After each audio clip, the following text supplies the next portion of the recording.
अल्लाह रब्बुल इज़्ज़त ने जब से दुनिया को बनाया और इस दुनिया का खलीफा अल्लाह रब्बुल इज़्ज़त ने इंसान को मुकर्रर किया। इंसान को पैदा करने के बाद यूं ही नहीं छोड़ा, बल्कि जब इंसान दुनिया के अंदर आया तो अल्लाह रब्बुल इज़्ज़त ने कुछ ज़ाब्ते, कुछ कानून उसे दिए। इन ज़ाब्तों और इन कवानीन के मुताबिक अगर तुम अपनी ज़िंदगी बसर करोगे तो तुम्हारे लिए इसके बदले में एक बहुत बड़ा इनाम रखा गया है, जो यकीनन मिलने वाली दुनिया से करोड़ों दर्जे बेहतर है।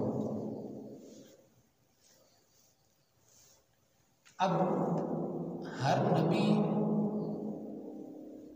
अल्लाह रब्बुल इज़्ज़त ने इस दुनिया के अंदर भेजा कि वो लोगों को वो कानून और ज़ाब्ते समझा सके,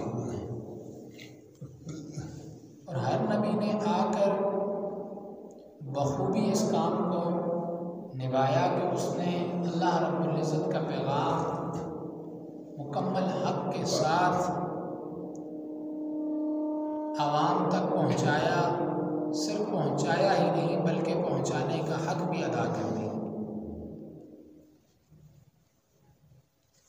इसी तरीके से इसी सिलसिले की एक कड़ी हुज़ूर नबी करीम सल्लल्लाहु अलैहि वसल्लम भी थे कि हुज़ूर नबी करीम सल्लल्लाहु अलैहि वसल्लम भी अल्लाह रब्बुल इज़्ज़त की तरफ से अल्लाह रब्बुल इज़्ज़त का पैगाम पहुँचाया, और सिर्फ पहुँचाया ही नहीं बल्कि जब हुज़ूर नबी करीम सल्लल्लाहु अलैहि वसल्लम ने सहाबा से पूछा कि बताओ मेरे सहाबा, क्या मैंने अल्लाह का दिया हुआ दीन तुम तक पहुँचा दिया?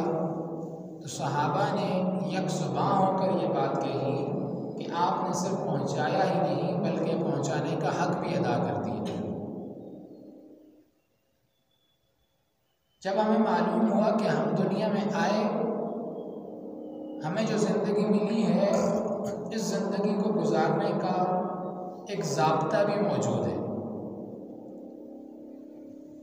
इस उम्मत का वो ज़ाब्ता हयात कुरान मजीद की शक्ल में मौजूद है, और ये कुरान हुज़ूर नबी करीम सल्लल्लाहु अलैहि वसल्लम के ज़रिए से हम तक पहुँचा। कुरान मजीद के अंदर अल्लाह रब्बुल इज़्ज़त ने साफ़ तौर पर इरशाद फरमा दिया है, अल-यौम अकमलतु लकुम दीनकुम व अतममतु अलैकुम निअमती व रज़ीतु लकुमुल इस्लाम दीना, कि आज के दिन हमने आपके ऊपर अपने दीन को मुकम्मल कर दिया है, अपनी नेमतों को मुकम्मल कर दिया है। अब इस दीन के अंदर ना तो कोई चीज़ बाहर से दाखिल की जा सकती है और ना ही इस दीन के अंदर मौजूद किसी चीज़ को इजाफी समझकर निकाला जा सकता है। ये दीन मुकम्मल ज़ाब्ता हयात है। लेकिन हदीस शरीफ में आता है कि इस पूरे दीन की, पूरे इस्लाम की बुनियादें भी हैं कुछ। जाहिर सी बात है, अगर कोई शख्स इस इस्लाम में आता है तो उसे उन बुनियादों पर काम करना पड़ेगा ताकि वो अपनी इस्लाम की इमारत को तामीर कर सके। वो बुनियादें क्या हैं? तो हुज़ूर नबी करीम सल्लल्लाहु अलैहि वसल्लम ने हमें बता दिया कि 5 बुनियादें हैं। ये जो हदीस शरीफ मैंने आप हज़रात के सामने पेश की, इस हदीस में रसूलुल्लाह सल्लल्लाहु अलैहि वसल्लम ने इस्तिआरा के तौर पर इस्लाम को एक इमारत के साथ तशबीह दी है, और वो इमारत चंद सुतूनों पर कायम है। वो सुतून क्या है? रसूलुल्लाह सल्लल्लाहु अलैहि वसल्लम ने बतलाया कि इमारत इस्लाम इन 5 सुतूनों पर कायम है। लिहाजा किसी मुसलमान के लिए इसकी कोई गुंजाइश नहीं कि वो इन अरकान के अदा करने में और कायम करने में गफलत करे। वो कौन से हैं? सबसे पहले कलमा है कि इंसान इस चीज़ की गवाही दे कि अल्लाह रब्बुल इज़्ज़त यकता है, अकेला है। इबादत, तमाम तर इबादतें, जिस्मानी, माली, जो इबादतें भी हैं अल्लाह रब्बुल इज़्ज़त के लिए हैं।